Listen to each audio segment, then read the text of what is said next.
Hi, we're back at Time for Forgiveness, where we're going to explore real stories again today. Real stories that transform your life through the power of forgiveness. And it's such a pleasure and honor to welcome the amazing Anders Hansen to our show. And you guys are in for a treat today. Anders he's a unique person because he has found a way to match his world-class illusionist skills and couple that with his ability to transform lives through the power of his coaching, personal development, all of that. This little light of mine, I'm gonna let it shine. This little light of mine, I'm gonna let it shine. How bright do you think your light is in this world? Whatever you were told as a child, whatever friends, teachers, and even people you dated may have told you about you, no one has any idea how much light you have inside you, how much magic you have inside you. That's what my event, Real Magic Live, reveals to you. You may have lived all these years under the illusion that you're just a little light, a blip maybe, in the whole scheme of things. You're certainly not magical. That magical life that you hear about people living, well, that belongs to those people over there in Instagram. It lives in books about castles and potions and frogs that magically transform. But in one weekend, I will show you just how bright your light truly is. At Real Magic Live, you're going to discover one very important reality. It's not about those Instagram people over there. It's not about the frog in the fairy tale. It's not even about me, that guy on stage. It's about you creating your stage, your life, your magic. It's time to wake up. No, actually, it's time to shake up the magician in you.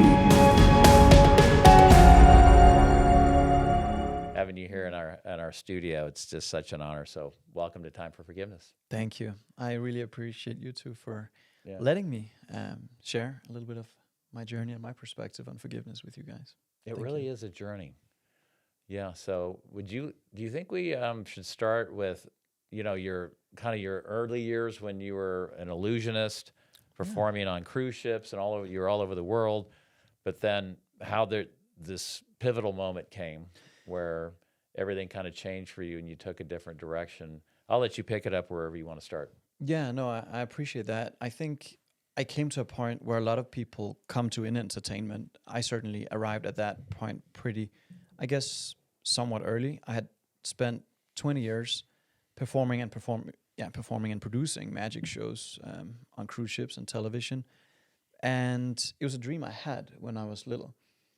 And when I was living it, it felt pretty hollow, actually, because as a magician, your biggest aim is to make the audience ask themselves, how did he do the trick? And after years and years of having audiences go, how did he do the trick? It sort of became unfulfilling in a way. And I had moved from Denmark, arrived in Miami with nothing but 2 suitcases and a deck of cards. And I had lost everything in that process. My dad passed, my business, I stopped working with my former business partner. Not a whole lot of things worked out in my life. And a person gave me a book called The Power of Your Subconscious Mind. And I started reading that book, and I went from performing magic for tips, which I did. $20 a night was a good night for me, performing magic tricks. And where were you doing that at? In Miami. In Miami. Yeah. Just out on the street? Yeah, at local restaurants and bars, you know, for whatever people wanted to tip me, So $20 a night was a great night some nights. And once a week I could afford a burrito bowl from Chipotle with meat. Otherwise it was $1 hamburgers from Burger King, And but I started reading that book, and I started asking myself, what do I really want? And I wanted to get my show back. I wanted to be back on stages, and I was sitting there watching these cruise ships sail out from Miami Beach, and I was like, I wonder what it must feel like to have a show on one of those. But I was like, I can't because, I don't have the props anymore. We don't have the show. But I started just reading in this book that I could actually have that again if I wanted to.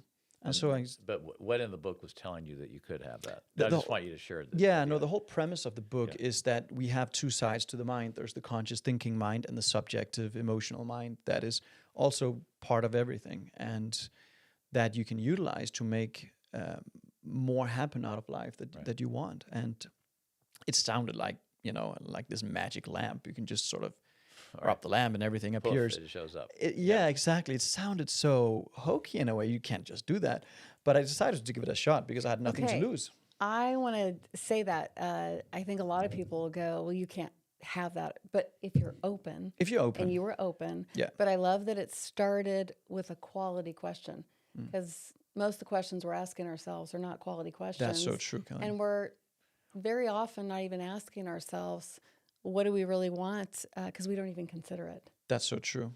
That's so true. And, we have a mutual friend in Proctor, and I remember him saying once, how would your life change if there was $1 million in your account tomorrow? And because most people won't be able to answer the question because they never dawned on them that could be their reality. And so I started asking, what would I love? And I would love a show on a cruise ship. And then a friend of mine invited me to do a segment for a Latin American TV channel. And it was like their beauty pageant, and I had to make these beauty queens appear out of nowhere. And so I spent a week designing that whole opening, and it was fun. It was broadcasted to like 15 million people in South America and North America. And I'm like, that's going to put me on the map here. One person calls, and it's a person that produces shows on cruise ships. And he goes, we have all the props, we have all the equipment. We just need a magician to come in and actually produce the show and make it happen. Like, I think that's me. Now, did you think when that happened, were you thinking this is really weird? Like, I was like, Yeah, it yeah. was a very because you were thinking about it. and- exactly. It was one Yeah. of those things where you just have to recognize that there's a correlation between your thoughts, your emotional state, and what you experience. Yeah. That was my first massive shift, And so I did that for a number of years, and I had studied personal development more and more about that because I got fascinated with that experience. I knew it wasn't an accident. So I studied personal development, spirituality, quantum physics, anything I could get my hands on to understand me more. Then I started doing these small seminars on the cruise ship. When the big show was over, the next day, if it was a sea day, we're stuck at sea, I would do this little seminar in the back lounge. And I figured if it works for these people, they would show up in flip-flops and be all drunk. And if it works for them, it's going to work for everybody. Like, how many people would be at this? 10, 15. Okay. And they would not be paying attention. But it didn't and- matter. You just It didn't matter. you I were I started teaching, yeah. practicing it, and Yeah. it felt so good because now they left with more than just a souvenir cup and a postcard. Like, so in the front lounge, we have 1,500 people leaving with the question, how did you do the trick? And a souvenir card and a souvenir cup and a postcard. But in the back lounge, after this little seminar, I felt truly fulfilled.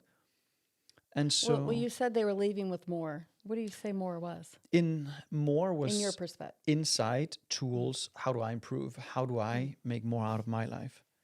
That's what I felt was missing in all the other things I did.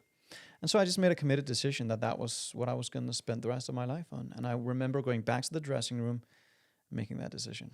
And so I stepped off that cruise ship one last time in Galveston, Texas, and I never looked back. And I made a decision, if I'm going to do this and go into personal development, it has to be with the best in the world. Well, you said something else, and I want you to keep going that caught my attention because you're like, I was really studying this stuff and I was working on me. Most people are working on trying to change what's outside of them. That's so but true, you Kelly. went to work on what was inside of you. That's so true. And that yeah. was the difference. Yeah, absolutely. And forgiveness was a big part of that too. Okay, we're going to get to that. But at that time, Anders, what was the number one thing that you found that you needed to go to work on yourself? Like, if you had to say, Yeah. this was it. Do you remember? Definitely. Yeah, I do, actually. Gratitude. I was always a person who blamed everything and anyone outside of me. And I didn't understand what gratitude was. If you had asked me back then, are you grateful? I said, of course I'm grateful, But I wasn't really. I was a very angry person inside. But it shifted. Something shifted in me. And I started being grateful for the simplest things.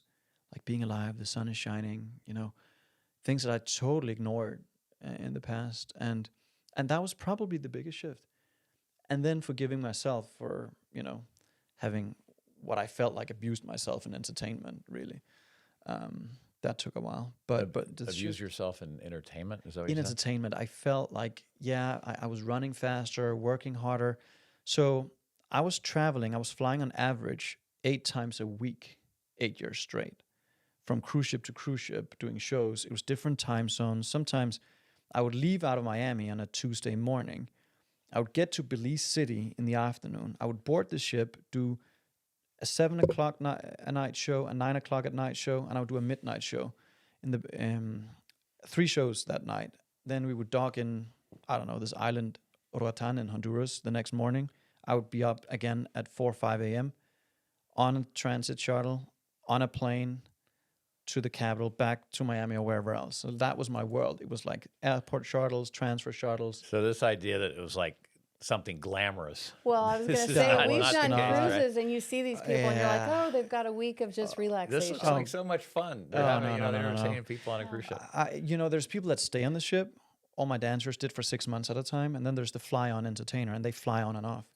And that is a rough life. And that was my life for 8 years. And that's the abuse that I, in hindsight, saw 8 I was years. living with. 8 years, yeah. Yeah. So there was no one home anymore. Like I was a complete robot on stage. You're just going through the motions. just going through the motions. Yeah. Right. And then, like, again, what was this trigger, this event or this moment where you knew this has to end? There was 2 things. One, when I knew my body was literally suffering under it. And 2, when I felt that I could contribute more by doing something different. But you didn't know what it was at the time. You say doing something different. I had You started. had an idea. I had an idea. Yeah. Like I was starting to do that little seminar in the afternoons, and that just pulled something in me. It really became a magnificent obsession. I kept thinking about how can I leave them with more? How can I give more? Love that word. And so yeah, and Magnificent obsession. it really became that. I just couldn't help thinking. It just became an obsession in my head. And it became almost. It was just. It just pulled you. It did. It was like a magnet that was pulling you in a different direction. Almost Is that what you? almost like it's kind of surrender. Like, something pulls you so much that eventually you just have to surrender to it and go with it. I think it's when we finally surrender that it starts using us. Like, Such a we beautiful kind way of to get say out it, of Kelly. our Yeah. own way, Yeah. and it's able to use us. That's such a good point. in a good way. In a good way. obviously. Like Alfred Adler said, that psychiatrist, I'm grateful to the idea that has used me. And that's how I feel like. That's how I felt like in that moment. It was But it didn't happen overnight, obviously. no, It was a. it was an inkling, Yeah. but it grew on me. And then I made a decision to, to go full on and just work with the best in the world in personal development, not put a name to it. But then again, later running into Bob Proctor, and he and I became good friends, and that catapulted it to a totally different level. Okay, because that's a fascinating, not a coincidence, we would say. No. Can you share with our audience how that interaction took place? Yeah. I just want to keep it brief because there's so much I also want to get to with forgiveness. It's just such an important concept you guys have. And so, but really quick, it was 2016. My partner and I lived in Las Vegas at the time. I was still flying back and forth to the cruise ships from Vegas. So before it was like an hour and a half from Miami to the Caribbean.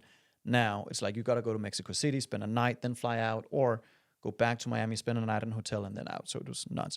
But we live in Las Vegas. He worked at Louis Vuitton at the time at the Bellagio. And New Year's Eve 2016, he said, I'm going to go to work tonight because we're going to be busy. And it was a strange thing for me to hear him say that because he didn't like his work. But in that moment, my intuition, God, intuition, spirit, whatever we want to call it, spoke to me and said, go an hour early to pick him up. But that didn't make any sense. So now my intellect was debating with my intuition because by nature, I love my own company more than I love big crowds. And so, but I did, that was a good reframe, wasn't it? That was very good. Thank you for that. She coached me early on that. I love So it. good. So I love being around you guys. It's so good. And yeah, so it was just an odd thing to experience that. And I parked the car, had an hour to kill, and I walked around and I ran right into Bob Proctor in the lobby. And, that wasn't an accident either. And he said, what do you do? And I said, I did magic. Now I want to do what you do. And he said, Magic personal development. I've never heard it before. You got time for lunch tomorrow? What a concept. Right? Yeah, I love that. So that was sort of the short version of it. But I'm glad So you that's shared a- the short version, because I think all of us have, I might call it intuition, those downloads, and then we talk ourselves out of them because they don't make sense. That's so true. So it's just interesting how that was supposed to happen, That was. you know. So, Anders, earlier we were over coffee this morning. We were talking about how forgiveness it's a real thing, Absolutely. and it's obviously something that we all have to come to terms with and face. Not once, but literally can be every day of our life. Yeah. But then we talked about the idea of resentment, Yeah. or holding grudges, for example. Yeah. How that can be an illusion in a sense. Yeah. Can you go into that? Yeah. So one of the concepts that I teach with an illusion, actually, it's time, the illusion of time. So blame and guilt can only exist in the presence of time, because in this moment you can't blame and you can't be resentful. There's just the now. But when you add time to the mix, then it becomes somebody did something a month ago or 6 months ago or maybe 20 years ago. The body still remembers it. It doesn't mean that it's not a visceral experience of something that happened. Yeah, I mean, But so the body remembers something in time, but it can only become a thing that lives on if you have a big chunk of. Eckhart Tolle calls it psychological time. He differentiates between clock time and psychological time. And psychological time is when your body holds on, or you're resentful, you haven't forgiven. It could have been 30 years, you're still living with it. And it may not be someone else, it's yourself. Could be yourself. Yeah. Absolutely. That's often my point too, is you cannot forgive somebody else if you haven't learned how to forgive you. Like, you gotta let yourself go first. Then you can transfer that same awareness, I think, to other people. But it's a shift in perception. But so, yeah, blame and guilt is a factor of time. It can't exist in the moment. So, what do you coach somebody, or what's your advice to somebody who would say, "Well, I am holding on to that. You know, that was a real thing. It was 10 years ago, and here's all the things that happened because of that. Yeah. How I was wronged, etc." Yeah. How do they? And we hear, I can't let go of that. Or I don't know how. Yeah. All right. Yeah, I can't. But maybe they're not thinking the way that you're thinking. Obviously, that's a different concept. So it may not hit them the same way it would hit maybe Kelly or I, for example. Yeah. So how would you kind of walk them through that? I love to be really practical about things, and I like to break it down into steps, because that's easier for the mind to latch onto. You know, so you have a recipe for how to forgive. You know, it's always nice to have something to. I have 4 steps to it. It's out of A Course in Miracles, and there's 4 steps, and it might take a while. But the first step is to recognize that you cannot have a prison without the warden. Like, when you set the warden free, you set the prisoner free. You know, both have to exist for the situation to keep existing in time. Like, that's a given. Set one free, the other one goes free. So that's the first step, or the first awareness, I would say, to that process. Like, when I set myself free, I set the other person free. When I set them free, I also set myself free. Like, so we have to recognize we don't do it for them, we do it for us, but we have to set them free in order to set ourselves free. That's the first step. Okay. The second step is to consciously and deliberately create a shift in awareness that makes you aware of love's presence, because love is in everyone, and love is in that person too, and it has always been there. And when you can take the person who said something or did something, and you can imagine them back in the timeline when they were a child, something may have happened to them that caused them to act out in a certain way as adults. And when you can recognize that they're just a precious little boy, precious little girl that's really maybe hurting inside, you can find compassion for that little boy or that little girl. Mm-hmm. It's all a mental thing. It's a mental game you're playing with yourself. You don't even know what happened, but you're imagining something. You're just using your imagination. You're using your imagination in an empowering way, maybe. in an empowering way to create a shift in awareness. And that brings love to the forefront. And with that comes compassion. And compassion, I believe, is the triggering mechanism to release more forgiveness in your life. Compassion. Compassion. I can go back instantaneously right now to a memory where I had extreme compassion for something, and you can feel it, You feel it. and it just changes inside to Do see you it through remember a different lens. Can you remember what that was? Well, I wanted him to. No, I know, but let's keep going because there's 2 more steps. But my point is, That's a good point. I can immediately 2 steps. go back, and you just it's a feeling that you can get into so quickly. Exactly. Yeah. And the point is, forgiveness is an effect of a main cause. People chase forgiveness as a main cause. You can't do that. Like you can't chase happiness itself. Happiness is an effect. It's the same with forgiveness, I believe. Forgiveness is an effect of you creating the shift to compassion. Then forgiveness happens. Then the release comes out of that compassion. And it is a release. It's a release. It's a very powerful word. Yeah. But okay. it's an effect, right? So you should create the shift first. And when the shift is there and you feel compassion towards the other person, forgiveness comes. Forgiveness as a release happens. When a release, are you saying you can almost feel it? You feel it. Right. You feel like a stone lifted off your shoulders. You feel like, oh, you know, it's actually a wonderful feeling, you know. But I believe that's the second step. The first is to recognize we are a prisoner of our own making. 2, create that shift. Then forgiveness will enter through the feeling of compassion. And then 3, it's to recognize that it's a decision. It's a conscious and deliberate decision. You got to decide. It won't happen on its own. Like you got to sit down and actually do the work. And 4, it is a process. Like you say, it may be your whole life. It may be a period of time. It may be weeks or months that you go through this process and bring that person or that event or yourself into the picture, into that awareness. But eventually it will release, and then you set yourself free to a higher vibration, you know. So we had a previous guest, and when she said it, it just, I don't know, it really stopped even during the conversation. I just could not let go of it. It caught my attention. She said, now I forgive fast because I get time back. Yeah. How would you explain that? Yeah, so time, like you get all the time there is, and you get all the time there is back when you forgive. You free yourself up from that linear construct of time. Like I think many of us are prisoners to that linear construct. Like we have the past behind us, the now is here, and then there's a future somewhere out there. Mm-hmm. But like Eckhart Tolle says in his beautiful, brilliant book, The Power of Now, when the future arrives, it never arrives as the future. It arrives as the present moment. So yeah, you do get all your time in the world back when you forgive, because you realize there's nothing to hold on to other than this moment. And Anders, like one of the things that we talk about, Kelly and I talk about, is that this like forgiveness or unforgiveness is probably a paradigm or a narrative that we've ran from from childhood into adulthood, because maybe that's what we saw growing up. Yeah. Whatever, parents, environment we grew up. And so we just unconsciously are playing that program. Mm-hmm. And that's why I think maybe it's just easy to say, I don't know how to do it, or I'm not wired that way, or, Italians don't forget, whatever it is, Yeah. So, but can you talk about that? And because I know you coach people in this area of making the shift, right, and breaking down these programs and paradigms and replacing with a new program. How would you? Well, that's actually such a good point, because we are chemically addicted to the past. Like the body secretes chemicals.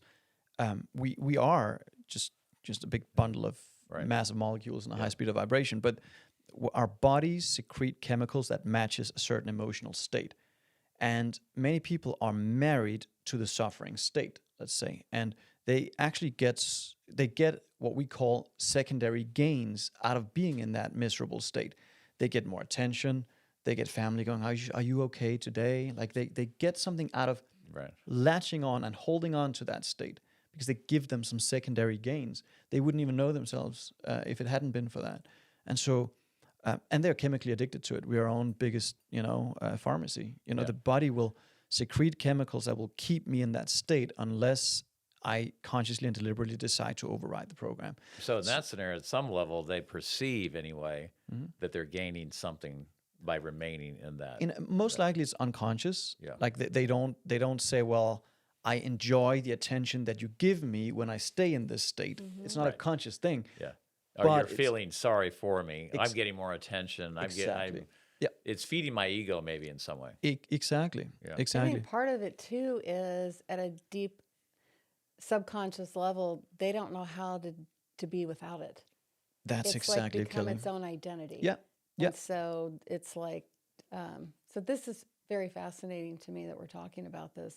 And that's also why, I'm sorry to interrupt, but that's also why we have to retrain our body to feel something different through forgiveness and through gratitude. Because if we don't retrain our body to feel something different, the body will make us feel something.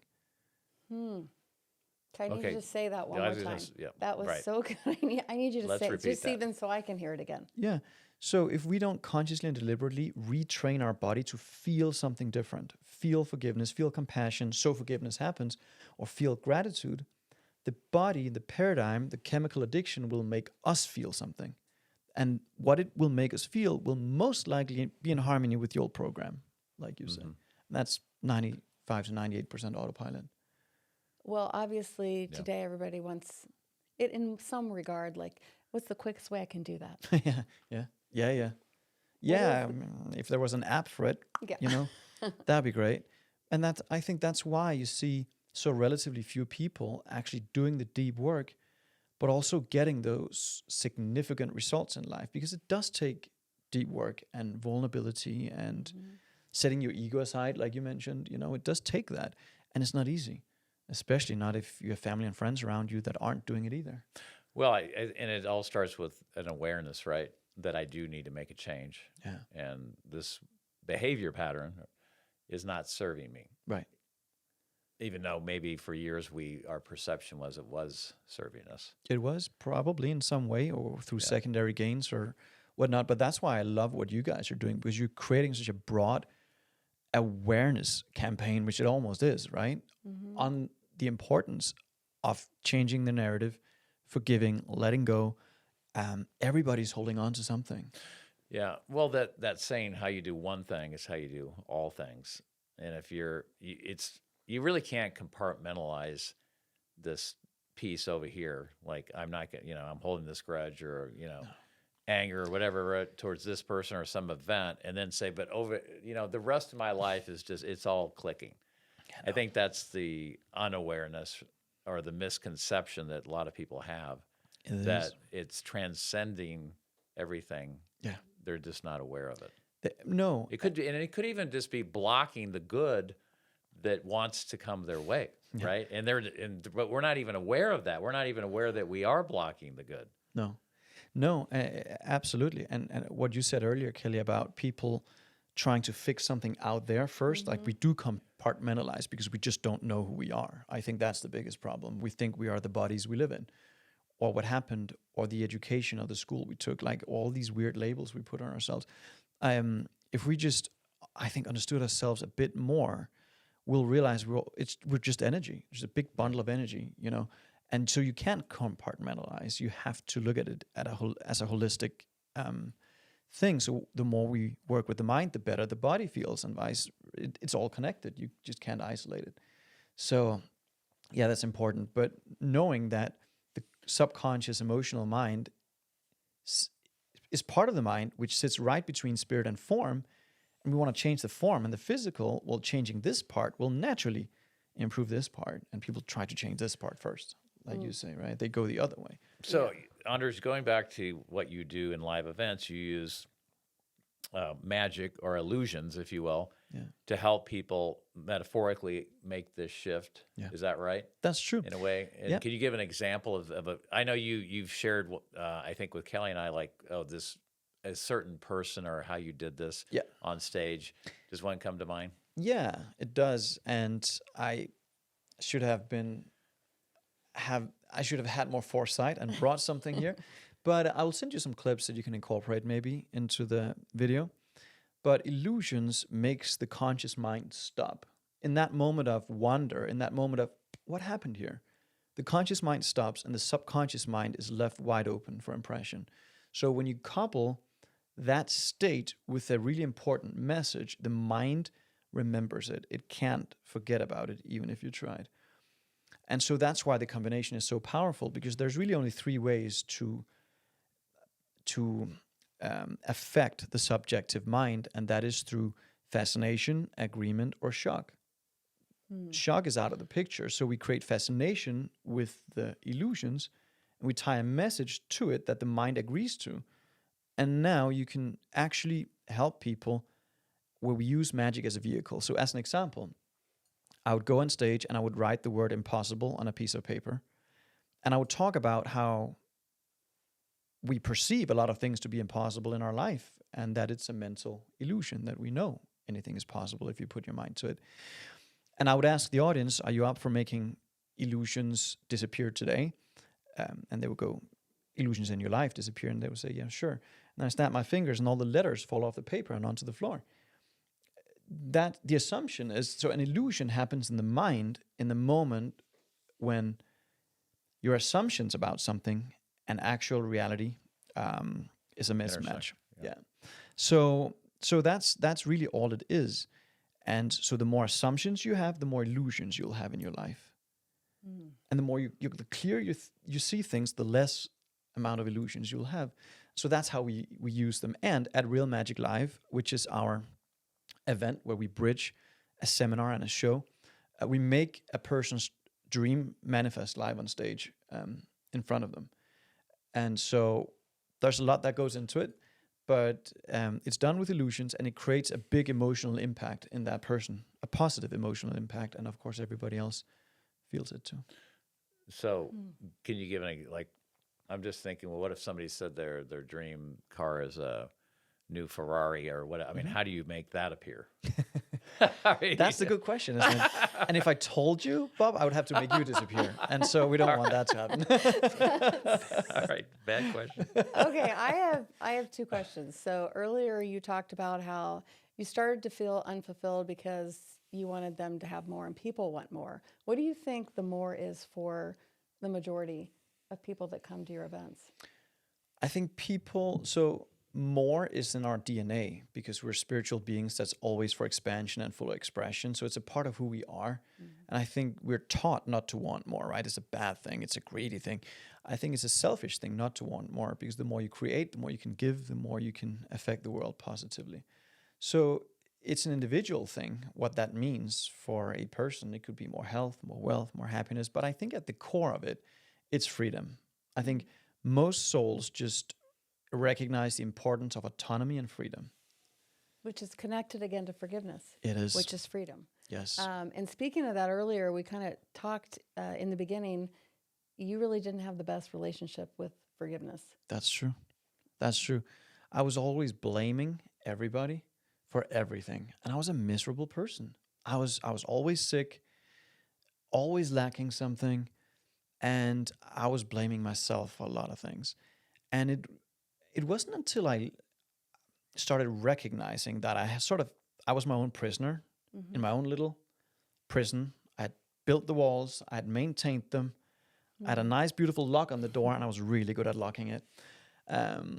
But yeah, I didn't even know what the concept meant before I was forced to forgive myself. And I think many of us sort of go through that, right? The universe, God knocks on the door and almost, invites us is probably the better word, to a higher level of awareness. And that was me. I was really sick at the time. I was broke. I was owing $50,000 in stupid debt. I had a blood test that said I was really sick, and I had a relationship that didn't work. So on none of the aspects of life, everything was messed off track. up. Yeah. And that's really what propelled me invited me into understanding more. So it sounds like you're at this kind of like, okay, I'm at rock bottom. I've got to try something different. Yeah, right. Exactly. But most people won't move until it's too uncomfortable to sit still. And I think I was there. I was a really slow learner, and I was really uncomfortable in the end. And I had to recognize it was my results. I couldn't run from them. I couldn't blame my way out of them anymore. It wasn't somebody else's fault. In Denmark, it was always somebody else's fault. But here I was alone in a new country, 300+ million people. I didn't know a soul. And it was still my results. And I had to recognize they were mine. I had produced them, and they weren't great. So how would you explain your relationship with forgiveness now? I love the concept because it sets you free to a higher awareness every time.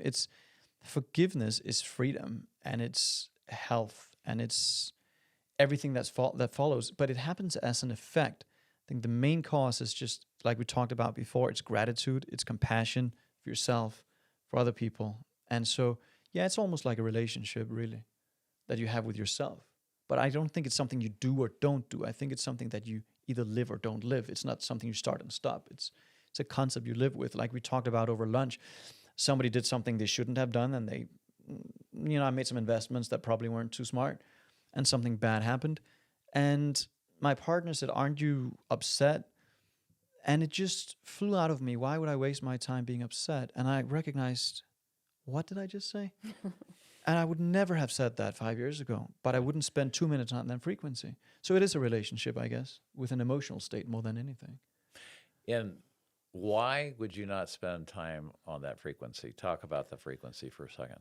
Well, so we attract what we are, right? And so if I were to go to the frequency of blame and finding a lawyer and fighting things out in court, I would stoop to that frequency, and it would bring more to me On that of frequency. what that frequency represents, and I don't want that. And Right. so I could spend the same time thinking about how I earn another few 100,000 the next month, or 1 million, or whatever. It's just a number, but it takes the same amount of time to create more as it does to fight over something that Right.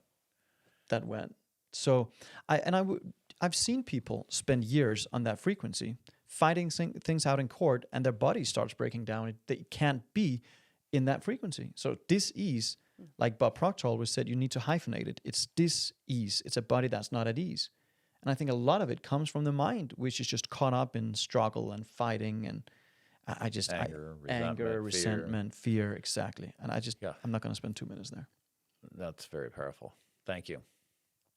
Well, I That's think good that's one stuff. thing that I want to say thank you for and have gratitude, because before we started, Anders, you took us through that grounding experience, which was very freeing, and it does put you in a different frequency. And so we're going to make sure that we include that with the recording for sure. Yeah. All right.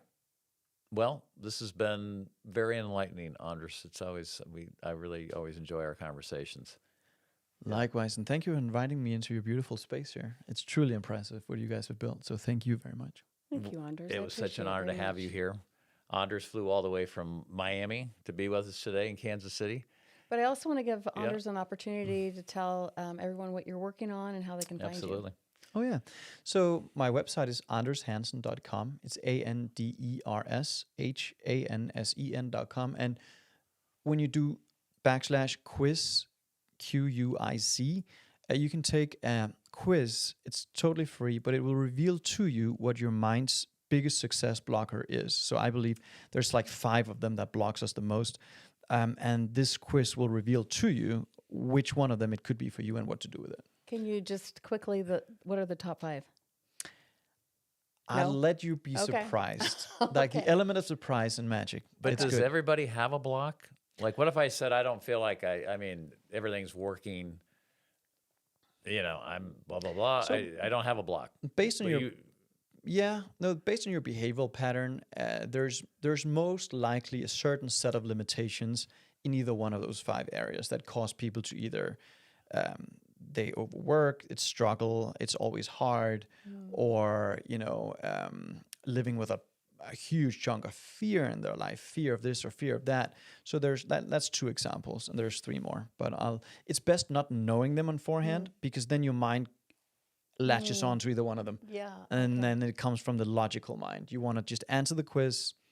Don't think about, just let it go with your gut feeling. And don't try to answer it the right way. Don't try to Yeah. answer it the right way. There's no right answer. Yeah. Just go through it. Let your gut choose for you, and then I think it'll be pretty revealing. I've had people say it feels like a psychic reading, because all of a sudden you know more about yourself than you knew before. So it's good.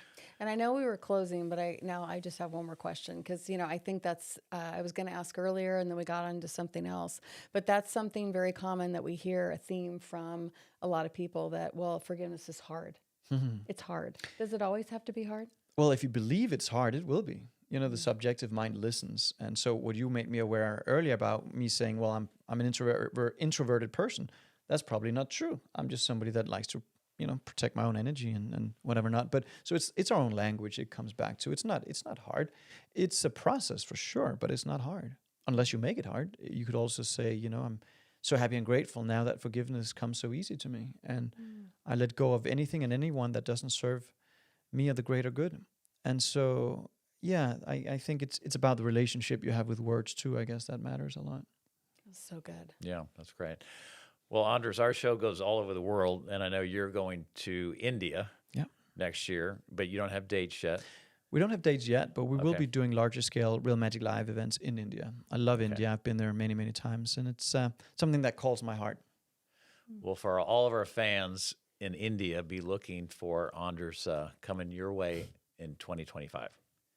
All right. Thank you, guys. Thanks again, Anders. And again, free yourself. Just forgive. Life is short. Just let it go. And we'll see you next time on another compelling episode of Time for Forgiveness.